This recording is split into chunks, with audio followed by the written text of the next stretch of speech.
So we are now going to talk about we're going to review Escape Room. We're going to go a nice, really good review. We're going to be thorough with this review. There's going to be spoilers in it, as you guys all know. We always deal in spoilers on this podcast. And we are going to be talking about Escape Room. So I'm going to start with a question. Have I ever played an escape room? No, I have not. You've never been in an escape room? No, I haven't. Oh, you got to do an escape. Escape rooms are so much fun. New Year's resolution, escape room. Why don't we do that? We should do one together. Okay, we should do one. How about I just escape you from my life? Okay. Just kidding. I'll get another co-host next episode. If you don't want to be on the show anymore, you just tell me. I'm sorry, your reaction was just priceless. It was just. I don't know what to say. I just don't know what to say to that. Like, okay, all right, fine. I want to escape you too. I'm inviting you to an escape room, and that's the best you got for me. Don't worry, we'll definitely do an escape room together. All right, well, that should be our New Year's resolution. Okay. I'll get you through it. Yeah, there's an Alcatraz room we should do. Okay, we're gonna. I believe our producer Dave is a very big fan of escape rooms. Why do you want me to do the prison one? Is there any particular reason? Alcatraz. Oh, I'm thinking of going to California this summer. I want to go to Alcatraz. Okay. I think I feel like going to California. Yeah, maybe you should come with me. Maybe we'll do an escape room in California. Maybe we should escape from Alcatraz, the real Alcatraz. That's stupid. I apologize. I could do it. I know how to do it. I'm very smart. All right, so you've never been to an escape room. What did you think of the concept of this movie? You kind of, in the beginning, kind of said what you thought about this movie. So what do you think of the concept? So the concept, I feel like it's kind of like Saw, but it's the motives behind it aren't as just. It's just for no reason. I don't know. It's trying to be like the gladiators in Rome or something like that. Okay. I don't think it's like Saw. Yeah. Well. I am going to toe this line that it is not like Saw. Saw is gore porn. That's what Saw is. Saw is about torture. Saw is about blood. It's about agony. It's about suffering. And at the end of the day, it's about overcoming a demon. That's what it is. He's giving you the chance to overcome your demon. You've done something bad. He's giving you a chance to make amends for it. It's psychopathic, but it's at least we have a motive behind it that makes sense. This movie doesn't have any of those aspects to Saw. At least I don't see it. Am I wrong in any of that? Yeah, you're wrong in everything, but. But how? If you're gonna tell me I'm wrong, you gotta tell me how I'm wrong. The reason why I'd find it more like Saw is they wake up, they're a bunch of people, they're in a room, no one knows what their past is like, and you discover their past via whatever they've done. Only one person, spoiler, two people have done something really bad in their life. The other people are just... Who's done something bad in their life? Like in those two movies. The one guy drove Jason. He didn't do anything bad. He survived. He drank and drove. Oh, that's not. Oh, sorry, not Jason. That you're thinking of Ben. You're right. Ben drank and drove, and Jason. He killed his friend for his jacket. Yeah, one of them was gonna die. He didn't want to be. I don't consider that. I consider it survival. That's something that Jigsaw would be all about. That's not what he's all about. Wanting he's all to live. about living. Don't all give about up. Making you. It's exactly what it is. Don't give up on life. Jigsaw. His concept is, hey, you're a scumbag. Convince you, what's it called? You're gonna die unless you convince your sins and overcome something traumatic. I think that's what it became later on, but the early movies was about depression and overcoming it. Think of Amanda, right, from Saw 2. She was an addict, or no, Saw 1. So she's right from the first one. She becomes his apprentice, right? But she was a druggie. So she didn't want to live anymore. Like, that was kind of the thing, right? Remember, even Jigsaw himself, right? He tried to kill himself. It didn't work, and he was using this idea to push forward. So it kind of became about punishing people, but a lot of times it's about when you give up on life, pushing forward. Okay, that's a very beautiful way to look at the movie Saw. So I found Escape Room to have no plot, no suspense, and I don't think it's a horror movie. There's no scares. Were you at any? Did you jump at any point? Were you at the edge of your seat at any point? think it's more trying to maybe be a thriller. Maybe try to get you thrilled. Like, ooh, are they gonna escape this room? How are they gonna do it? But Maybe it's a mystery. But is it a thriller? Are you a thriller? How would you define a thriller? At your edge of your seat, engaged. Were you ever like that in this movie? Well, I that's wasn't. a good thriller. Bad thrillers, not so much. So let's say this is a bad thriller. Okay, I definitely don't think it's a horror movie though. No, Definitely not. And again, Saw as a whole, it would be that horror movie. You're afraid. I wouldn't say. I don't think Saw's a horror movie either. I think it's more. Because I'm not afraid when I watch Saw. Yeah, but you're afraid of what happens to them. Again, everything about them. You're I don't know. I personally don't get scared in movies, but that's just me. Yeah. I don't get scared of movies. Okay, well, we're gonna find a movie to scare you. So there are 6 characters that get invited to this escape room. We have Zoe, who's a physics student, who's a genius, and she survived a plane crash. You want me to explain them all? We got Jason. He's a finance dealer. He's a big shot guy. He's like, look at me, I'm selling this. And he survived a crashed yacht. Yep. And he killed his his roommate. Later, we find that out later on. He's shady. All we know is he's got a little shade to him at the beginning of this escape. He's killed a dude for a jacket, okay? He's a murderer. So then we've got Ben. And Ben works at a grocery store. He's a little bit of an alkie. He survived a car crash that he started by drinking and driving. And he was responsible for the death of the 4 people. Then we got Amanda. She's a soldier in Iraq. She survived an IED explosion. We got Mike, who is a truck driver. He survived a mining accident. And then we got Danny. He's an escape room specialist. He loves escape rooms, and he survived a carbon monoxide poisoning. So all 6 of these people were the only survivors. That comes into play a little bit later. Yes. So before we get into the story of this, is there a character that did you feel for any of these characters? Not one bit. I felt for Mike. I like Mike. You know what? Actually, now I think about it, he wasn't really developed. He's probably the least developed of the 6 characters. But I actually felt for him. He actually was the most genuine character in the. Yeah, he was just trying to have a good time. He was nice. He even took one for the team. We'll Literally. get into that later. So, sorry. But when I look at this movie, this is where I start with. I don't feel for a character. Yeah. And if you're creating this escape room that they're supposed to work together, number one, you can't have shady villainous characters in there. Yeah. So they got to be out. And number two, you got to feel for these characters. And the one that I think they try to make you feel most for is Zoe, but they fail at every attempt at this. Yeah, Zoe, I couldn't really care for her. She's just like, I don't know if I can do it. I need to believe in myself. She's that socially awkward character. She's a brilliant, but like she's got no confidence. I don't know how to describe her. Like she didn't do it for me. Yeah. It's the actor, maybe the acting and the way they're written. It's probably one of the. Yeah, I'll blame the writing before I blame the acting because I don't know her from anything else, and she might be a fantastic actress. You know, fair. You just trying to be. But again, all these, I think the writing of every character is poor. Like Amanda, a soldier, she fought a war, she survived an IED, and I don't feel for her. You failed as a writer if I can't feel for the soldier character. Fair enough. Anyways, so there are kind of 6 rooms in this escape room area. The first room is the waiting room, and when they're all in there and they try to get out, it turns into an oven. Yeah. So what do you think of this? Yeah, it's cooking them. It's a heat room. Any thoughts on this room?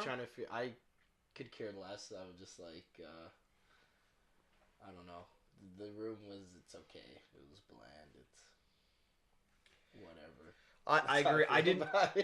The clues were that you were supposed to fill up glasses of water, and there was just enough water for the 6 cups, and then they would open the door that allows them to escape, and they all escape. Which is cool. I like that part. At least I wanted them all to escape at least the first room. Well, they had to because most of them still thought it was fake until the second room. Yeah. So the second room is the cold room. It looks like it's outside. Yeah. Freezing cold, minus 20 or 30 degrees. I thought it was pretty good, though. I liked that aspect because they all came in dressed up, and then they made them strip down to get into the cold room. I like that, but I'm going to tell you why a problem I have with it when we get to later in this. Just remember this. So they have to use a fishing rod it's this really deep water, and they connect a magnet to it, and they get this key that's filled with ice. And they have to use their body heat, so they use their hands and their arms and their stomach. Honestly, I think they'd be dead by that room. The fact they were in there for hours, probably not hours, but like probably close to an hour. Yeah. And the frostbite on their hand, like a lot of maybe again, I don't know if this is nitpicking or not, but if you've ever tried to make snow snowballs, you get frostbite pretty easily. Mm-hmm. To hold on to melt ice with your hands, it's a huge block of ice that's like that big, not that big. Yeah, no. Like you thought it was this big? Yeah, I thought it was way bigger than that. Whatever, even if it's more, it's a little key they have to get to. Yeah. You will die of frostbite. We also lose our first character, Danny. Danny, yeah. He gets blown into the ice. And he falls into the ice because he's trying to get the lighter to burn down the ice, which I didn't think the lighter was gonna do much, anyways. But done more than the hands. Yeah, we gotta lose. It was a weird concept, but. So from there, all of them but Danny make it to the billiards room. That's upside down. Yes. And this room, there's music that's being played. And when the music is done, a piece of the roof falls down. And if you're in that roof area, you fall down, you die. And they figure out, or Zoe figures out, because she's the one who's figuring this all out, because she's the brains behind it all, the person we're supposed to feel most for, how they get the code. And the nick of time, they all get to the door except for Amanda. Yeah, Amanda has the worst idea. She puts the ball in her pocket and jumps, and then while she's upside down, the ball gets loose and falls down on the roof. To the one little bit of roof. It's a ball that stops in the middle of a roof. Let's thinking, man, if she falls down, how do they get out? Do they just sit there and just die of starvation? I guess. So the ball falls down. She picks up the ball. She throws it at them. I would have thrown it at the beginning. I know you said maybe it's across. It was far. It was a far. It's the whole room. It's a far throw, but like you could just throw it in the corner as hard as you can, and either way she threw it anyways. She should have climbed over, she. So there's the pool table is the other way around. I would have climbed over the pool table. She decides to climb under and use it like monkey bars. Yeah. Well, she's with the balls. Soldier. See, that's how she. I don't know. So Amanda dies. She falls to her death. Yes, he holds onto a telephone. And the next room is the hospital bed, and they realize that they're all connected. That each one of them is the sole survivor. Excuse me.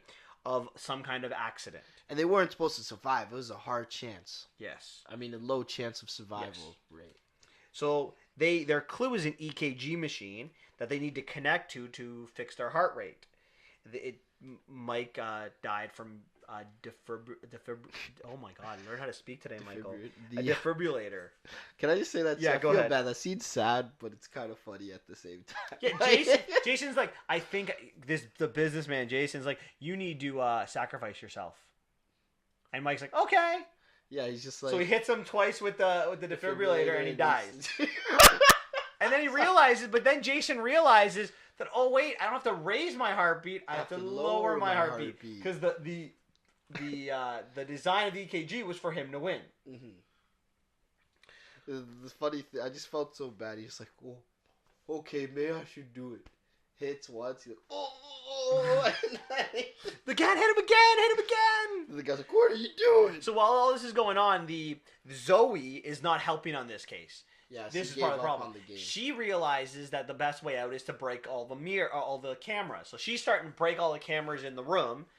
And as this is all going on, time's running out, and a poisonous gas is released. Jason and Ben are able to escape. Zoe gets suffocated to death by the poison. Mike's dead from the EKG. They go into the next room, the checkered room. There's no actual explanation. Yeah.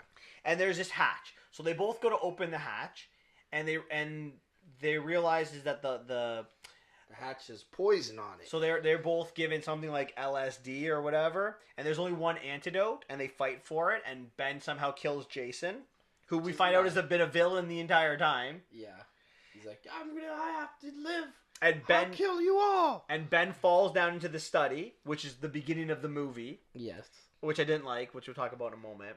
The room starts collapsing on itself, so it's like this just coming down. It's like the Star Wars. Except for it's only one side. And he uses a combination. It doesn't work, but he sneaks into the fireplace and is able to kind of survive. With his shield. I don't understand it. It makes no sense. But Ben survives. In the end, we find out that the game master is there, and he's explaining to Ben that this is all a game, and that each year they use a different place, and it's a different game. And this year, the stakes were the clients that were betting on this game wanted all soul survivors. And that Ben, his winning, he was the lowest person ever to win. And then the game master goes to kill him or kill Ben. But we also find out that Zoe actually survived. By killing all the cameras, no one realized she used the oxygen mask and was able to escape. So Zoe shoots the game master, and they both escape, and they bring cops back. And when they come back, it's all gone. How fast was that? How fast did they do the cleanup? Well, and this is what I want to talk about that cold room. That floor, the water was very, very, very, very deep. Yeah. What the hell did they do with all that water? I have no idea. Listen, I don't know. It's fundamentally flawed.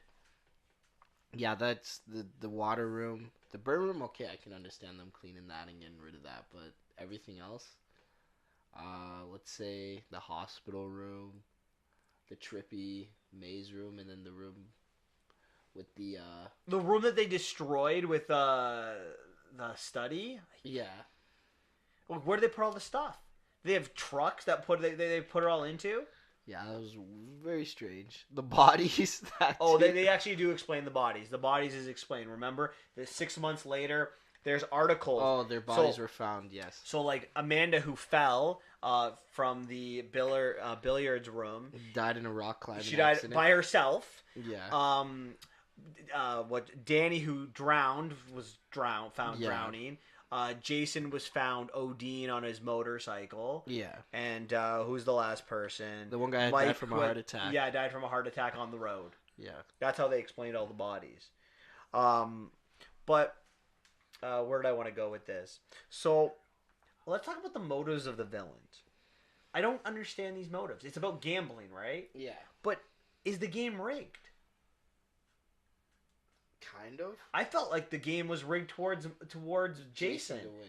Right? Like everything was like, sure, they had aspects of everyone's life, but to actually beat the mazes, especially towards the end, they were all deemed for Jason. Yeah. Like coat wasn't there. There's the coat for him. The EKG was designed for him. Yeah. So I don't understand it. Now, even still, can you bet on no one surviving? Maybe. Because, like, theoretically, what happens if they all died in the first room? They didn't figure it out. Yeah. There's no guarantee that they figure it out. I never really understood like you said, like, what happens if she doesn't throw the... Or if she died, or if the key, if the 8-ball key falls to the end, like, do they just, or is what it happens over? If they never find the key, right? They drop something in the water, right? Yeah. The water's thin. Yeah, I don't know. They didn't seem to have a bet, and then randomly the game master was into the game, so, like, we'll see if he survives. I'm like, what? I thought the game was over. Can you bet again? And how quickly? Like, I just don't understand it. And then, so we get this 6 months later, and we see that Zoe's still obsessed, and she's figured out where the next room's going to be, so they're going to get on a plane, her and Ben, to figure it out. And then we kind of... Stop them. Then we kind of get, like, I don't know, it's not really a post-credit scene, but it's kind of designed to be a post-credit scene, where we see, like, a plane crashing, and, like, the stewardess, the air stewardess, or the flight attendants, they're trying to solve the case. Yeah. And when the plane crashes, we realize that here's their training ground, their testing ground, where they It's a organize simulation. the simulator. And we find out there's a 4% chance that Zoe can figure it out. Like, those odds are not good. Yeah. So like again, if it's gambling, shouldn't the odds be pretty similar, like pretty good, like 50-50 even? Well, she's exposing the truth, so maybe they're just trying to kill her. But then why even give her the chance? Why not just kill her? I don't know. Maybe they just want to make a game. You know, not everybody's a mastermind. I don't know. I didn't love this movie. Here's the thing. It's semi entertaining. Like the clues, how they get out of the rooms, how they figure it out. You're semi entertained. But as a movie, as a villain, as a plot, it's very weak. Yeah, I'd say the same. What'd you give it? I gave it a 6 out of 10. I'd give it a 4. You failed it, eh? Yeah, it's boring. Sucks. Do you think they try to start a franchise with this? Yeah. Now, do you think that movies, especially horror or wannabe horror movies, should take note of that you don't try to create a franchise? You create a movie, and if the movie's good, Then you start the franchise? Yes, you add to it later. I feel like that should be for every movie. Don't try to start the franchise, just make a good movie. Exactly.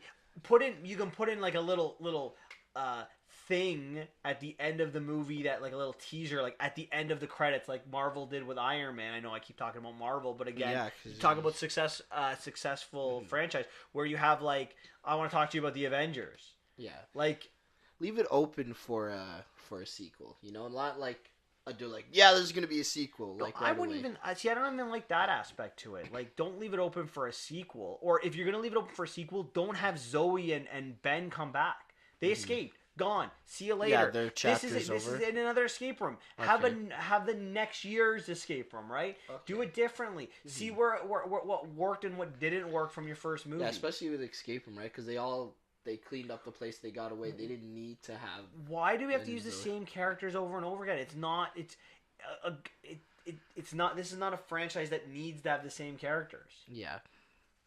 So I think that at the end of the day, you can have them in a cameo if you really want, but I don't even think you need that. I think you'd be fine without it. Yeah, it's not like Star Wars, like a beloved film franchise where cameos where people be like, oh, you know, if in Escape Room 2 you see Zoe and Ben, people be like, I didn't see the first one. Who are these people? Yeah, and why would they go back? Why would they willingly go back into the escape room? Yeah, if that was me and that happened, I'd be like, yeah, let me just move I away survived. to some different country and never never speak again. And I just know. Stay away. I don't like it. Like I don't think it. I think movies should take note of this. Make a good movie, and if it can have a sequel, don't worry about the characters. If your concept's good enough, and I think this is why I think I gave it a little bit higher rating than I should have. I like the concept of the movie. Okay. I think there's potential there. I like this idea of this corporation creating this elaborate escape room and people died. You know what I would have done in this movie? You know how I would have made it successful, or how? What would you have done, Mike? I would have had everyone survive after they died. Like they didn't actually die. So Danny falls through the ice, and we see him kind of moving. Have divers there that would have grabbed him out to make him survive. That when Amanda falls to her death, have like a parachute. Not a parachute. Not a parachute. Like a net. A net. Net that would have caught her. I would have done things like that. I definitely would not have killed off Mike or Jason the way they were killed off. I would have also had my backstory different. I wouldn't have made any of the characters. I wouldn't have needed a villain of my 6 characters. I don't think that's successful. I want to. If you want me, if I'm writing a movie and I want my audience to relate to these characters, I don't want to make them villains. An escape room, you have to work as a team. Yeah. So we see Jason kind of trying to work as a team. But he's also kind of went a little lone wolf, too. Exactly, and that's not what you want. It doesn't work for the movie you're trying to make. So being more consistent and maybe having a twist in there, I think it would have been a more successful movie. That's what I would have done. I don't know if it would have been good. Let me know what you guys think. Why don't you guys come up with your own theories and or your own ways that you would have written this movie, and maybe you guys can give these producers an escape room too that can actually start a franchise. Yeah. I always think of like the Halloween movies because like the first two are Michael Myers, but the third one has no Michael Myers. He comes back